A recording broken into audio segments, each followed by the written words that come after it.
Hi, English 141. This is your session that will help you with week four's work, particularly if you didn't have an in-class session or missed it, or even if you did, just as a review. So for week four in English 141, the big goal of this week is writing project one, which is a summary. And that's what we'll be moving toward. After several things and knowing how to do several things, you'll be prepared to write that draft and turn it in by Sunday night at midnight. And that's Sunday at the end of week four. So what I'm going to do is kind of talk you through everything we did in class, or would do in the classes that meet in person, and show you where all the resources for this are and get you all set up. So this readings and resources tab is particularly important this week because it has all the information for what I'll be going over in live class. But let's look at the goal. The goal at the end of the week is to write a summary. And the assignment here tells you that it's going to involve summarizing, paraphrasing, and quoting. And it gives you practice with using a source, which I think most of you will probably use some kind of source, even though there's not a requirement or set requirement, but to prove and back up your arguments in writing project 3. So it tells you to submit a finished draft of the essay that summarizes one of the sources you plan to use in your final persuasive essay. So you're going to be finding a source, a good scholarly source using databases, and from an academic journal found in the TU library. And it should be a source that can help you make your argument or make you more aware of the opposite side of your argument, or just something that might be useful there. So it's probably going to be 2 to 3 pages in length. These articles tend to be long, so it'll take you a little bit to get everything summarized. Your purpose for writing the summary is to provide a condensed description of the source's overall argument, using its main points, what a reader would want to know is in this. And your opinion on the article, your evaluation of it, can be there. It'll be there in small, subtle ways, but it's not the main idea of this writing assignment. Is for you to say what you think of the article. No, it's just for you to be able to really, really clearly say what the article says. And then a few little evaluative comments might be appropriate. I'll show you some examples of those in a second. So it's APA, it's 2 to 3 pages, not counting the cover page, or the references page, or the abstract. Okay, so that's where we're headed. The first thing you need to be able to do is to find a, come back to week 4, there we go, is to find a source, the kind of source we're talking about. So here under readings and resources, the first extra resource is this video tutorial that the library made for how to use Dragon Quest. I'm going to show you myself here. If that doesn't stick or you need to come back to it later, remember this video tutorial will be available as well. So what you want to do is go to the, your TU main page for students. There's the library link, or it's just library@tiffin.edu. And here's Dragon Quest. So you can do a simple search just by putting your topic right here, or you can do a little bit more advanced search. Okay, and if you're not on campus, which I am not right now, it's going to ask you to sign in with your credentials, just like email or Moodle. Okay, and then you get, can I get them all in there? No, I don't think I can. Get this to show you. Go back one more. We're just going to do a regular search. Okay, so I'm going to put in video games. I know a couple people are thinking about arguing one way or the other that they're good or not so good for youth. So we search.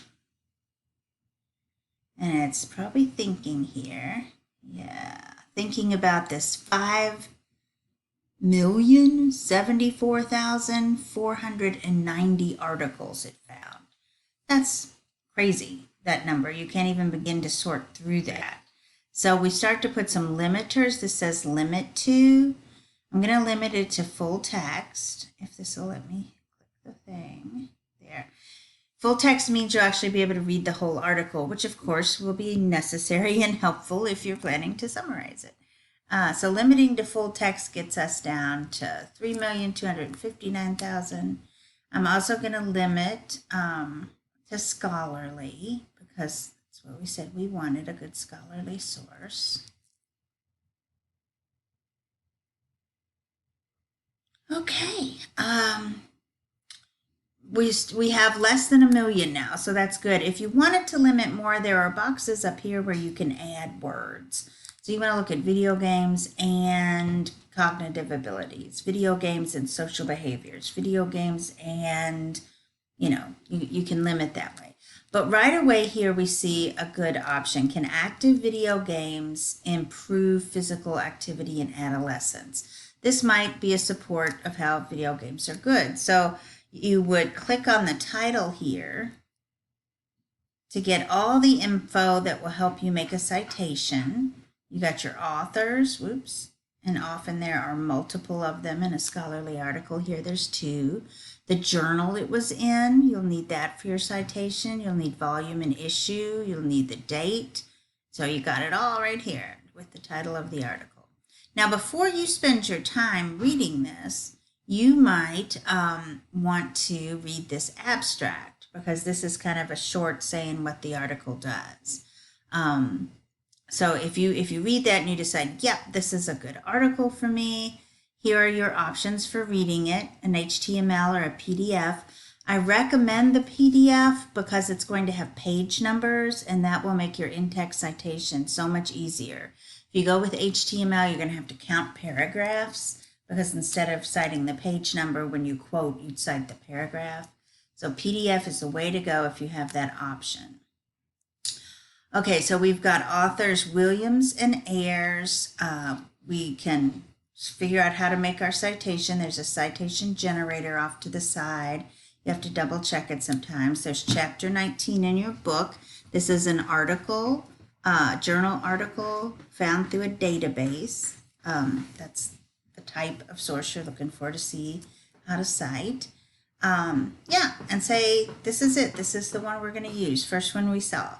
That may or may not be your option or a good idea. But that's how you do it. You go to the library, you put something in Dragon Quest, you limit it down to full text and scholarly, and then you start looking at titles and see what sounds like it might be useful to you. So here we are. We've accomplished that. We found an article. So now you're reading the article, however works for you to get some good notes and to understand what's being said. If you want to take notes on a piece of paper, if you want to print the article and take notes out to the side of it, but just some way for you to keep saying, here's what Williams and Ayers are doing. Here's what Williams and Ayers are doing. Oh, now they've changed topics and they're going at it from this way. Oh, now they're bringing up people who disagree with them. So just keep track of what are these authors doing, because that's what you'll do for a large part in a summary. This last source down here, use the handout templates for summarizing. Let's look for that, because it just helps to give you a little bit of language. Let's see how much of this I can get to fit on. Yeah. So these are summary statements. And they're not meant to form a paragraph or anything. They're just various different sentences that might help you, use some strong verbs, just get the language for how to do this kind of thing. So X represents the author. In APA, you always put the year in parentheses right behind the author's name. We've got 2 on this article, so it would be Williams and Ayers 2020 suggests that. Or you might say William and Ayers 2020 explain. Verbs will be singular. Williams and Ayers 2020 argue that. In an effort to contrast active video games with passive ones, William and Ayers 2020 do what? What do they do? William and Ayers 2020 use blank to show blank. So they're all just kind of good summary type sentences. The author's name, the year, a strong verb. And this is forcing you to put in your own words what they do. That's called paraphrasing, putting it in your own words. You're still acknowledging it comes from them, but you're saying what it is. Now, you may want to throw in a few evaluative statements. You do this without using I. This isn't I think, in my opinion, they're trying to. None of that. Cut all that out and just say it more directly. So William and Ayers 2020 effectively show. That's a slight, subtle way to make an evaluation, that they effectively do something.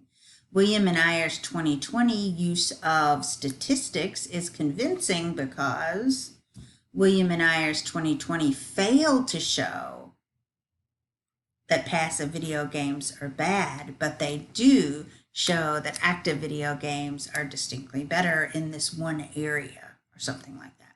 This article is useful for anyone who is trying to show the benefits of video games. So those kind of statements are evaluative. Use a few of them, but not as many as these, because the main point of the assignment is to summarize the article, show that you understand it, because you'll be using it maybe in your paper someday. Okay. You'll be summarizing for the most part, but you may also be throwing in a few really good quotes from the article, places where they say it better than you feel like you ever could. So here is a little help on ways to introduce quotes. Because you don't want to just throw them in there. Yes, there's a cat in this room, meowing and such. Okay. 3 ways to introduce quotes. When you quote, you have to provide 3 pieces of information in APA always. The author's name, if you have one, the year, and the page number. If you don't have a page number, it's a paragraph number. So often you see all 3 of these at the end of the quote in the parentheses, but they don't have to all be there. You might choose to introduce the quote with what we call an attributive tag that names the author. So what you have here is a quote from somebody named Myers. It's on page 15 of the article, and this article was about money and happiness. And Myers writes, although most realize that the seemingly happy lifestyle of the rich and famous is beyond their reach, they do imagine the good life that might become possible when they achieve greater wealth. So if you're introducing this way, you're going to say Myers 2014 says, comma, like you learned in 2nd grade when you were writing stories. Mama says. Myers 2014 says, then you have your quote open, finish, your quote closes. Now all that's left for the parentheses, or what we call the in-text or parenthetical citation, all that's left for that is a little P period. Is the page number, and you use a little P period 15. So you got all 3 pieces in, Myers, 2014, and page 15. Now, if you hadn't mentioned Myers' name up front, and you just said the author claims, or one source says, or something, kind of more generic like that, then you have your quote, and you put all 3 pieces in the parenthetical citation. Myers, comma, 214, comma, P period 15. And the details matter. This is a lowercase p, not an uppercase p. It has to be there. You can't just put the number. And this period goes after the quote has closed, not inside of the quote. Okay? Now, another way to introduce a quote that a lot of people just do naturally is the sentence before the quote sets it up. If you do that, you still want to connect them in some way to show they go together, so use a colon. Myers 2014 explains how people fantasize about money, colon. Now here's the quote where he's explaining that with the page number. And finally, you can cut in part of the quotation into your own sentence. So Myers 2014 notes that while most people don't ever expect to live the, quote, lifestyle of the rich and famous, end quote, they do fantasize about. So you just put pieces of it in there. And the rule is that you use quotation marks if you use 3 or more words in a row by the author.